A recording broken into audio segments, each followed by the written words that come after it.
అపోస్తలుడైన పౌలు కొరింథీలకు రాసిన మొదటి పత్రిక 14వ అధ్యాయము. ప్రేమ కలిగియుండుటకు ప్రయాసపడుడి, ఆత్మ సంబంధమైన వరములను ఆసక్తితో అపేక్షించుడి. విశేషముగా మీరు ప్రవచన వరము అపేక్షించుడి. ఎందుకనగా భాషతో మాటలాడువాడు మనుషులతో కాదు, దేవునితో మాటలాడుచున్నాడు. మనుష్యుడెవడును గ్రహింపడు గాని వాడు ఆత్మ వలన మర్మములను పలుకుచున్నాడు. క్షేమాభివృద్ధియు హెచ్చరికయు ఆదరణయు కలుగునట్లు ప్రవచించేవాడు మనుషులతో మాట్లాడుచున్నాడు. భాషతో మాట్లాడువాడు తనకే క్షేమాభివృద్ధి కలుగజేసుకొనును గాని ప్రవచించువాడు సంఘమునకు క్షేమాభివృద్ధి కలుగజేయును. మీరందరూ భాషలతో మాట్లాడవలెనని కోరుచున్నాను గాని మీరు ప్రవచింపవలెనని మరి విశేషముగా కోరుచున్నాను. సంఘము క్షేమాభివృద్ధి పొందు నిమిత్తము భాషలతో మాట్లాడువాడు అర్థము చెప్పితేనే గాని వానికంటే ప్రవచించువాడే శ్రేష్ఠుడు. సహోదరులారా, ఆలోచించుడి. భాషలతో మాట్లాడుచు నేను మీ యొద్దకు వచ్చి సత్యమును బయలుపరచవలెనని అయినను, జ్ఞానోపదేశము చేయవలెనని అయినను, ప్రవచింపవలెనని అయినను, బోధింపవలెనని అయినను మీతో మాట్లాడకపోయిన ఎడల నా వలన మీకు ప్రయోజనమేమి? పిల్లన గ్రోవి గాని వీణె గాని నిర్జీవ వస్తువులు నాదమిచ్చినప్పుడు స్వరములలో భేదము కలుగజేయని ఎడల ఊదినదేదో మీటినదేదో ఏలాగు తెలియను? మరియు బూర స్పష్టము కాని ధ్వని ఇచ్చినప్పుడు యుద్ధమునకెవడు సిద్ధపడును? అలాగే మీరు స్పష్టమైన మాటలు నాలుకతో పలికితేనే గాని పలికినది ఏలాగు తెలియను? మీరు గాలితో మాట్లాడుచున్నట్టుందురు. లోకమందు ఎన్నో విధములగు భాషలున్నను, వాటిలో ఒకటైనను స్పష్టము కానిదై ఉండదు. మాటల అర్థము నాకు తెలియకుండిన ఎడల మాటలాడువానికి నేను పరదేశినిగా ఉందును, మాటలాడువాడు నాకు పరదేశిగా ఉండును. మీరు ఆత్మ సంబంధమైన వరముల విషయమై ఆసక్తి గలవారు గనుక సంఘమునకు క్షేమాభివృద్ధి కలుగు నిమిత్తము అవి మీకు విస్తరించునట్లు ప్రయత్నము చేయుడి. భాషతో మాటలాడువాడు అర్థము చెప్పు శక్తి కలుగుటకై ప్రార్థన చేయవలెను. నేను భాషతో ప్రార్థన చేసిన ఎడల నా ఆత్మ ప్రార్థన చేయును గాని నా మనస్సు ఫలవంతముగా ఉండదు. కాబట్టి ఆత్మతో ప్రార్థన చేతును, మనస్సుతోనూ ప్రార్థన చేతును. ఆత్మతో పాడుదును, మనస్సుతోనూ పాడుదును. లేని ఎడల నీవు ఆత్మతో స్తోత్రము చేసినప్పుడు ఉపదేశము పొందనివాడు నీవు చెప్పు దానిని గ్రహింపలేడు గనుక నీవు కృతజ్ఞతాస్తుతులు చెల్లించినప్పుడు ఆమేన్ అని వాడేలాగు పలుకును? నీవైతే బాగుగానే కృతజ్ఞతాస్తుతులు చెల్లించుచున్నావు గాని ఎదుటివాడు క్షేమాభివృద్ధి పొందడు. నేను మీ అందరికంటే ఎక్కువగా భాషలతో మాట్లాడుచున్నాను, అందుకు దేవుని స్తుతించెదను.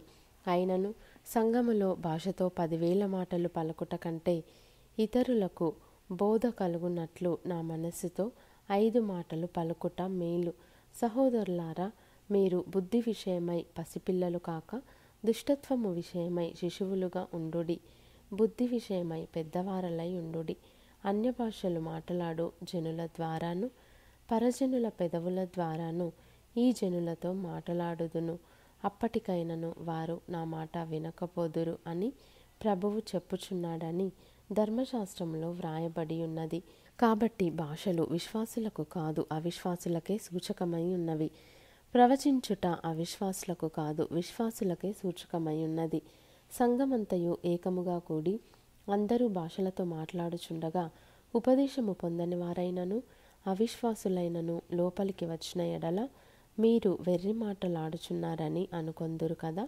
అయితే అందరూ ప్రవచించుచుండగా అవిశ్వాసి అయినను ఉపదేశము పొందని వాడైనను లోపలికి వచ్చిన ఎడల అందరి బోధ వలన తాను పాపినని గ్రహించి అందరి వలన విమర్శింపబడును.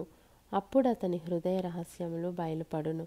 ఇందువలన దేవుడు నిజముగా మీలో ఉన్నాడని ప్రచురము చేయుచు అతడు సాగిలపడి దేవునికి నమస్కారము చేయును. సహోదరులారా, ఇప్పుడు మీలో ఏమి జరుగుచున్నది? మీరు కూడి వచ్చినప్పుడు ఒకడు ఒక కీర్తన పాడవలెనని ఉన్నాడు, మరి ఒకడు బోధింపవలెనని ఉన్నాడు, మరి ఒకడు తనకు బయలుపరచబడినది ప్రకటన చేయవలెనని ఉన్నాడు, మరి ఒకడు భాషతో మాట్లాడవలెనని ఉన్నాడు, మరి ఒకడు అర్థము చెప్పవలెనని ఉన్నాడు.